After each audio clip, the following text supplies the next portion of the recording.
হয়েছে। এছাড়াটি মুখ্যমন্ত্রী মমতা বন্দ্যোপাধ্যায় বলেছিলেন যে কারোর নাম লিস্ট থেকে বাদ দিতে হবে না, তারপরেও হয়েছে। দেখুন, এসআইআরটা যেটা হচ্ছে না, এসআইআর বিষয় হচ্ছে ওই বাঘে, মানে একটা গল্প শুনেছেন আপনারা, একটা কাঠুরি হচ্ছে ওই জঙ্গলে কাটতে যেত, রোজ বললো আমাকে বাঘে খেয়ে নিল। এই একটা বিষয়।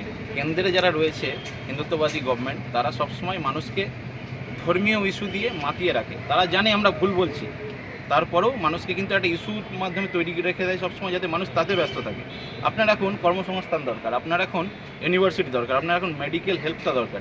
সেই জিনিসটা আপনি প্রশ্ন কখন করবেন? আপনি নাগরিক থেকেই বাদ চলে যাচ্ছেন, আপনি বাংলাদেশি হয়ে যাচ্ছেন, পাকিস্তানি হয়ে যাচ্ছেন, আপনি ভারতবাসীই থাকছেন না।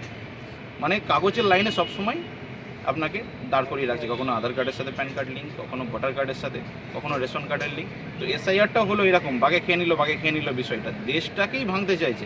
আপনি যে প্রশ্ন করবেন, আপনি কখন প্রশ্ন করবেন? দেশের কোনো গঠনমূলক প্রশ্ন যখনই করবেন, আপনি ভারতীয় হবেন তবে তো করবেন, সেই জায়গাটাই একটা গোলমালে বিষয় করে দিচ্ছে। এবং আপনি আমার ভোটে না জিতে আপনি সরকারে গিয়েছেন এবং প্রশ্ন করছেন তুমি ভারতীয় কিনা প্রমাণ দাও।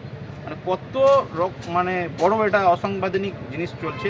এবং এখানে নির্বাচন কমিশনের নিরপেক্ষতা নিয়েও বড় একটা প্রশ্ন রয়েছে।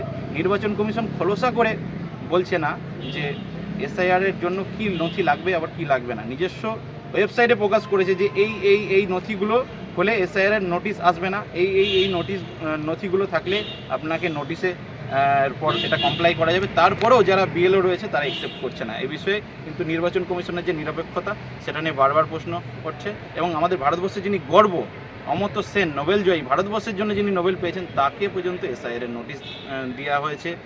বহু বছর থেকে ভারতবর্ষে বসবাস করছে, ভোট দিয়েছে, দলিল রয়েছে, বিভিন্নভাবে বিভিন্ন জিনিসের তারা ভারতের মুখ উজ্জ্বল করেছে, তাদের পর্যন্ত নোটিশ দিয়েছে। এটা একটা লজ্জাজনক বিষয় ভারতবর্ষের জন্য।